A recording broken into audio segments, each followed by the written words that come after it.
London থেকে এক মুফতি এসেছে, জনাব তারেক রহমান নিজের দলের ইতিহাসই তো জানে না। গণভোটকে এই সরকার মানতে চায় না, এটা আমরা সবাই বুঝে গেছি। 70% মানুষ যেই গণভোটে হার পক্ষে বক্তব্য রেখেছে, প্রস্তাবনা দিয়েছে, সমর্থন দিয়েছে, ভালোবাসা জানিয়েছে, ভোটও দিয়েছে, সেই 70%কে এই মুহূর্তে বিএনপি সরকার মানতে চাইছে না, জনাব তারেক রহমান মানতে চাইছে না।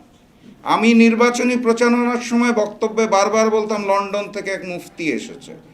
এটা নিয়ে সবাই আমাকে প্রশ্ন করতো কেন।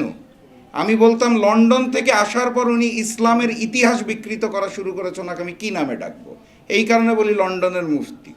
তারপর দেখলাম উনি আসলে ইসলামের ইতিহাস না, উনি বাংলাদেশের ইতিহাসই পাল্টে দিচ্ছেন।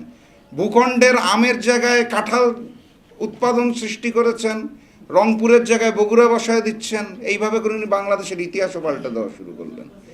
গতকালকে দেখলাম ইসলামের ইতিহাস, বাংলাদেশের ইতিহাস দরকার নাই, জনাব তারেক রহমান নিজের দলের ইতিহাসই তো জানে না।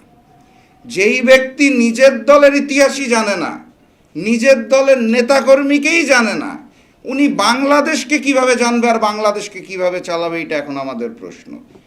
অতএব ওই যে উনি 3 বছর আগে ইন্তেকাল করা মজলুম জননেতা মৌলানা আব্দুল হামিদ খান ভাসানীকে 79 সালে এসে আবার কবর থেকে জীবিত করে দিতে পারেন যিনি, আমার মনে হয় ওনার চেষ্টা করা উচিত দেশনেত্রী বেগম খালেদা জিয়াকে জীবিত করা যায় কিনা।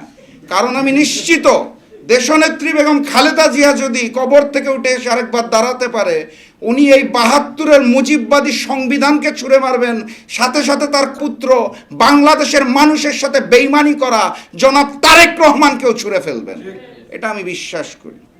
আমি আবেদন জানাতে চাই বাংলাদেশের জনগণকে, আজকের যে আলোচনার বিষয়বস্তু করণীয়টা হচ্ছে নতুন গণ অভ্যুত্থান আসতে যাচ্ছে, তার জন্য প্রস্তুতি নিতে হবে। এইটা হচ্ছে আমাদের এখন করণীয়। কারণ দিল্লির পরিকল্পনায় শিলং থেকে ট্রেনিং প্রাপ্ত বাংলাদেশের প্রক্সি প্রধানমন্ত্রী সালাউদ্দিন সাহেবের নির্দেশনায় নতুন বাংলাদেশ চলবে না।